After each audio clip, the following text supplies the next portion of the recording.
अगर हमारी थर्ड आई एक्टिवेट हो गई और जिसे हम शिव नेत्र कहते हैं या तीसरी आँख कहते हैं, और उसके बाद हमें दिव्य दृष्टि मिल जाती है। तो दिव्य दृष्टि कैसे मिलती है?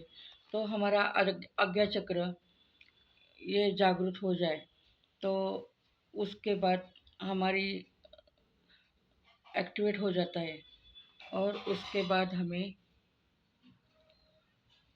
भूत भविष्य वर्तमान दिखने लगता है।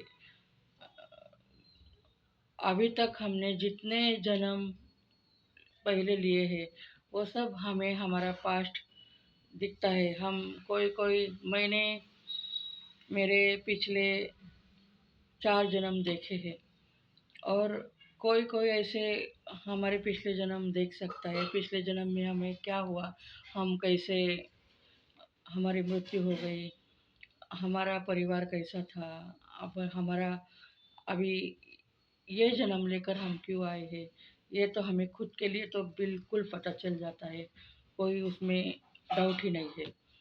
और वैसे ही हमें ईश्वर की ऊर्जा से हम कनेक्ट हो जाते हैं। ईश्वर दिखते हैं, मतलब ईश्वर ऐसे, ईश्वर का कोई रूप नहीं होता, उनकी ऊर्जा होती है, वो हम ऊर्जा से कनेक्ट होते हैं। और हम जिस भी देवी देवता की हम शरण में होते हैं, उस उस देवता से तो हम कनेक्ट होते ही हैं, और सभी देवता से हम कनेक्ट हो सकते हैं।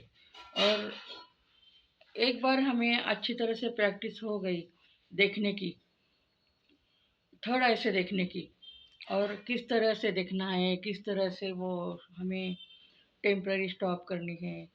जब हम चाहे तब खोले, जब हम चाहे तब ना, वो खो जब हम ना चाहे तब हमें डिस्टर्ब ना हो।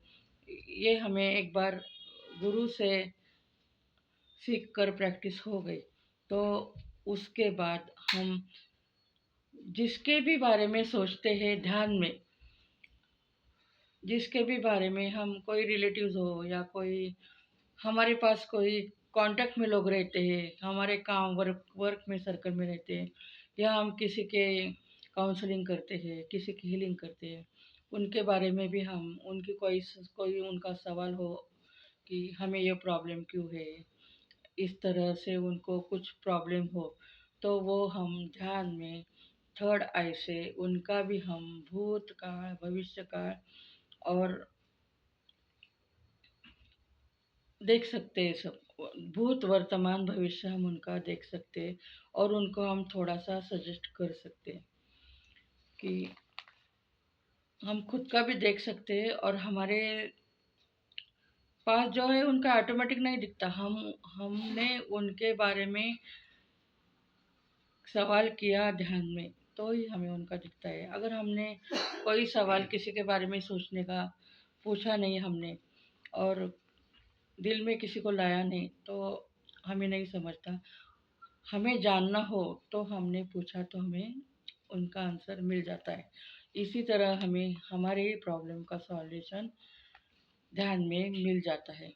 और थर्ड आई एक्टिव होने के बेनिफिट ये होते हैं।